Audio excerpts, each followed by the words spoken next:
renderizado con V-Ray para SketchUp. En esta sesión, tras haber llevado a cabo la instalación del programa, os quería contar en qué consisten, de forma un poquito breve y resumida, las dos principales barras de herramientas que nos vamos a encontrar con V-Ray. Sería por un lado Main Toolbars, que es esta de aquí de la izquierda, y la Light Toolbars, que es esta de aquí, donde vamos a poder gestionar, ¿no?, los distintos elementos de iluminación que nos permite introducir V-Ray con las distintas tipologías de luces disponibles. Para ello, lo primero que debemos hacer, debemos mostrar esas dos barras simplemente haciendo botón derecho sobre la interfaz donde tenemos los distintos iconos, botón derecho, ¿veis? Vamos a activar por un lado VCS Light, ¿no?, que sería V-Ray for SketchUp, Light, serían esas luces, eso por un lado, y por otro lado vamos a activar VFS, V-Ray for SketchUp, Main Toolbars, o sea, la barra de herramientas principal. En esta sesión no me voy a entretener demasiado contando en detalle para qué sirve cada cosa, porque lo iremos viendo conforme vayamos avanzando en la formación, pero sí me parece importante que tengáis muy claro, ¿no?, la diferencia entre esta Main Toolbars y las opciones que nos va a permitir configurar, y por otro lado el tema de la iluminación artificial. Con todos estos elementos de aquí vamos a ir teniendo una lección para explicar en detalle cada una de estas luces que nos permite el programa. Veréis que es muy sencillo y es muy interesante, pero para ello iremos de una en una, iremos viendo con distintos ejemplos su funcionamiento. Comienzo desde el principio con la Main Toolbars. Por una parte tendremos la M quiere decir material, es el editor de materiales. Esta ventana es fundamental. Si yo aplico un material dentro de SketchUp, si yo aplico un material cualquiera, aquí fijaros que automáticamente en el gestor de materiales de V-Ray, aquí dice materiales de la escena, ya tengo un preview, ya tengo ese material que acabo de crear. Esto quiere decir, y me parece muy interesante, que hay una sincronización total entre los materiales que tenemos por un lado en SketchUp, que serían estos de aquí, el naranja y el amarillo, ¿veis? Y de hecho yo selecciono uno, el que tenga seleccionado me lo selecciona también en este editor. Esto es muy importante. Lo único que pasa es que, bueno, con SketchUp únicamente, lo veremos en la clase sobre el canal difuso, es este aquí que dice diffuse, ese canal se puede controlar con SketchUp, ¿de acuerdo? Pero veremos que hay muchísimas más propiedades físicas que se tienen que introducir con el editor de materiales de V-Ray. Esas propiedades físicas son, por ejemplo, bueno, la emisividad, la reflexión, la refracción y, bueno, el canal difuso, que es el que actualmente viene por defecto, que sería este de aquí. Lo que quería explicar es que tengáis en mente siempre que hay una sincronía total entre los materiales que tenemos aplicados con SketchUp y los que nos van a ir apareciendo en la lista de materiales del editor de materiales de V-Ray. De hecho, si yo hago una modificación de cualquier material, fijaros, desde el propio SketchUp estoy modificando ese canal difuso. Cuando yo hago un preview, una actualización del material, lo tendré sincronizado. No me entretengo con este tema porque lo vamos a ver muy en detalle. Simplemente tenerlo en mente que esa M nos va a dar acceso a este gestor de materiales. Segunda opción importante, V-Ray realmente yo lo estructuro siempre en mis formaciones a través de tres bloques: materiales, opciones e iluminación. Son como los tres grandes bloques que os van a permitir poder renderizar con gran calidad y sin tener ningún tipo de complicación. Si controláis los materiales por un lado, las opciones del motor de render que están aquí, este segundo icono, y por otro lado la iluminación, vais a conocer el 99% de las funciones de V-Ray para SketchUp. Este segundo icono son opciones. Si yo despliego, fijaros que me muestra esta ventana con un montón de pestañitas que ya los que habéis probado un poquito el programa anteriormente veréis como muy complejas. Esto está estructurado por temáticas y nosotros durante la formación iremos viendo a través de las distintas lecciones cómo hay que ir configurando las distintas pestañas, y bueno, veréis también que muchas de ellas no tienen gran utilidad o no va a ser necesario modificarlas. Yo voy a intentar explicarlo todo y hacer hincapié en lo que realmente es importante y os va a servir muchísimo en vuestro trabajo con V-Ray. Esto, por lo tanto, serían las opciones del motor de renderizado. Vamos a poder ajustar cosas como, por ejemplo, la calidad de la imagen o los ajustes de cámara para que la imagen no salga muy oscura o muy clara. Bueno, una serie de parámetros que se van a controlar siempre desde este gestor de aquí. Voy a cerrar. Estos tres botoncitos que tenemos en azul son fundamentales, evidentemente. El primero lo que haría sería iniciar el proceso de renderizado. De primero de aquí, Start Render, le doy. Y si os fijáis, hace un renderizado, os sale esta ventana, que es totalmente nueva para nosotros, es la ventana del frame buffer. Es el motor que está trabajando y calculando el render de nuestra escena. Esta ventanita también que sale complementaria, tendríamos por un lado esta donde vemos la imagen, cómo va quedando y cómo se va renderizando, y por otro lado esta de aquí es la que nos indica el progreso de ese procesamiento de la imagen, ¿no? Del renderizado como tal y todos los procesos que se están llevando a cabo. Incluso esta barrita nos permite conocer en qué estado se encuentra el renderizado en este momento. También muy interesante. Aquí hay muchísimas opciones, las veremos en detalle cuando hablemos de la ventana del frame buffer. Veremos todos estos temas un poquito más de forma pormenorizada. Ahora no me entretengo, que sepáis que para lanzar un renderizado, cuando tengáis un modelo, es simplemente este tercer icono de Start Render. El RT es Real Time, es un render en tiempo real, lo que quiere decir que si yo activo esta ventana, tiene un aspecto muy similar al anterior, voy a poder, ¿veis?, conseguir visualizar el renderizado en tiempo real. Así yo voy modificando cualquier parámetro de iluminación o de visualización, se va actualizando esta ventana. Es una opción bastante interesante, lo que pasa, que funcionará según un poquito también las características de vuestro equipo y de vuestra tarjeta gráfica.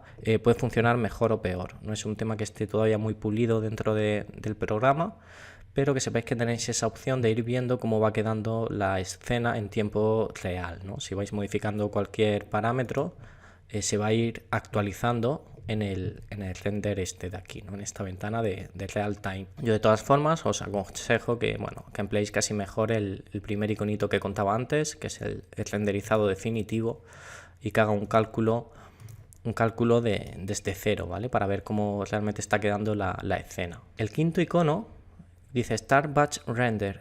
Esto nos permite hacer renderizados por lote. Es decir, si yo tengo varias escenas en mi proyecto, ya sabéis que esto lo vimos en la lección sobre cámaras y escenas, yo puedo tener distintas vistas de mi proyecto, por ejemplo la 1 y la 2, ¿veis? Tengo varias vistas guardadas de mi proyecto. El quinto icono os va a permitir, esto es una gran mejora, a mí me parece increíble esta opción, os va a permitir renderizar la escena 1 por un lado, y cuando termine esta escena que tengo aquí guardada pasaría a la número 2 y a la 3, 4 y 5, o sea, las que tengáis creadas. El batch render os va a ir generando ese renderizado secuencial y guardándolo en una carpeta de vuestro sistema.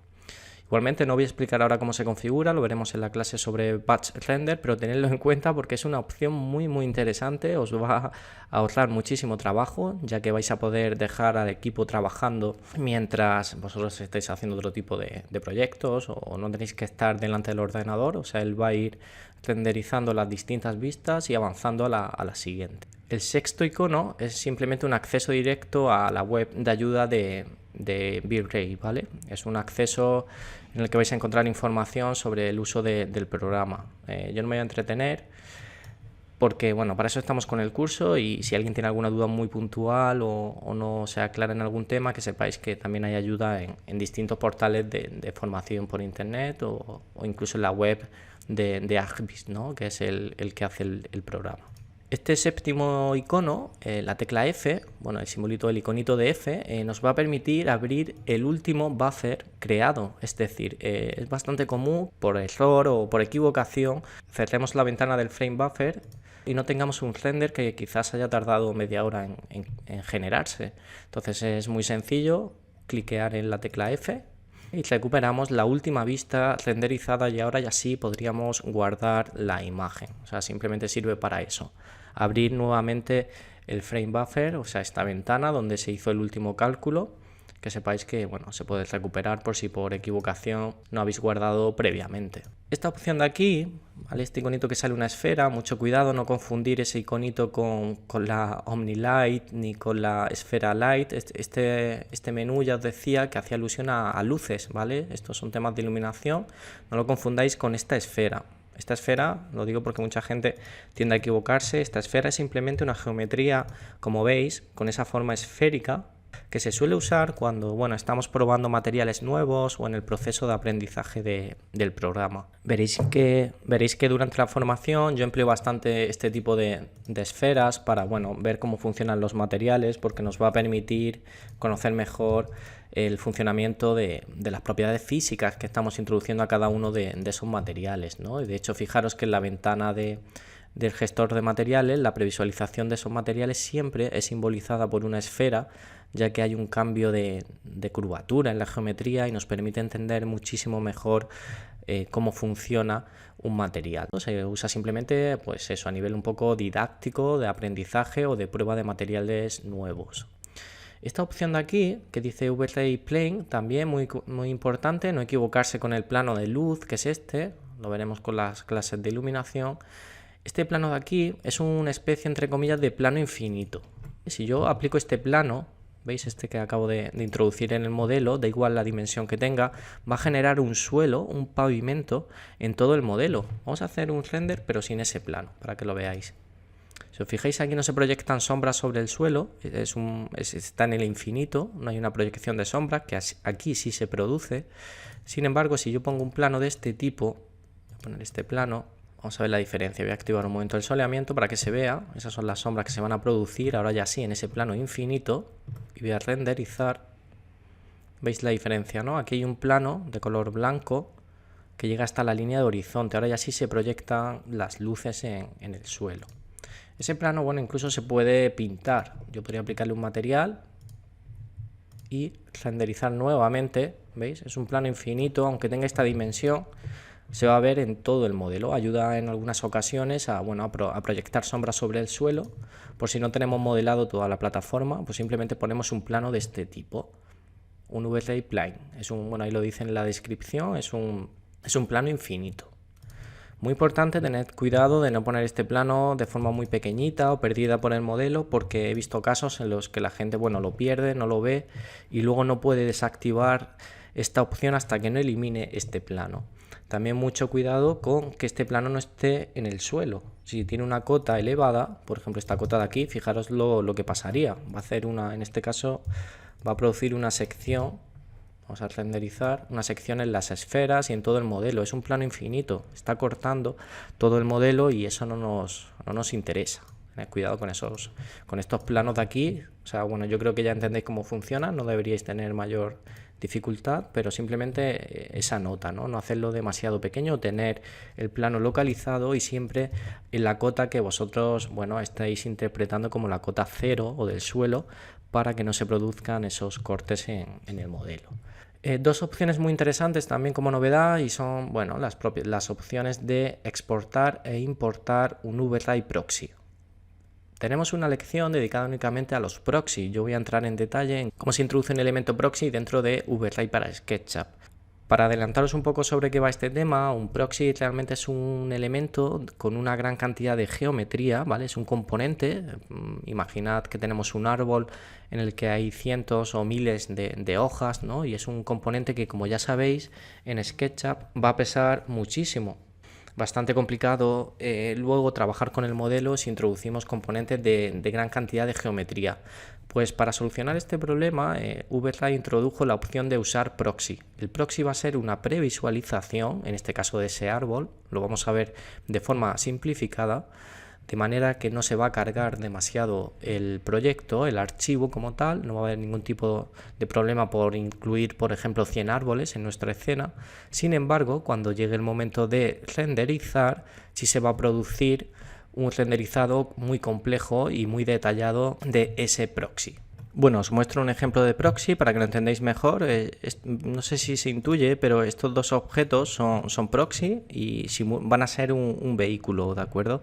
Yo he hecho una introducción mediante la opción de proxy, lo veremos en esa lección, pero no quiero demorar esta sesión. Y es simplemente importar el proxy y tendría una visualización de este tipo, ¿vale? Yo creo que se entiende, ¿no? O sea, esto no pesa nada en el proyecto, es bastante ligero, ¿vale? Es un modelo que no va a cargar nuestro proyecto. Podríamos introducir el número de vehículos que nos hiciesen falta. Sin embargo, fijaros lo que pasa cuando yo renderizo esta escena como Overlay. Sí va a leer el proxy como tal, que es este, lo veis aquí a la izquierda, y se renderiza a altísima calidad, ¿de acuerdo? Esto es una gran ventaja, es un avance importantísimo dentro del renderizado para SketchUp, ya que nos permite, bueno, solucionar un problema que realmente era el principal hándicap que tenía Overlay para SketchUp, y era el hecho de no poder usar muchísima geometría o que estuviese demasiado detallada, ¿vale? Eso hacía que los modelos pesasen mucho, que Overlay no funcionase, y ahora se soluciona perfectamente con la opción de proxy, que yo os recomiendo muchísimo que uséis. Me parece una lección fundamental, es una gran mejora del programa. Por lo tanto, os facilitaré librerías, os comentaré dónde se pueden conseguir este tipo de objetos, porque si os fijáis, bueno, realmente producen una visualización de muchísima más calidad, ¿no? Con muchísimo más detalle, sin ningún tipo de problema de que el modelo pueda ir un poquito lento. Y vamos a hacer otra prueba aquí del proxy. Fijaros el nivel de detalle que tiene.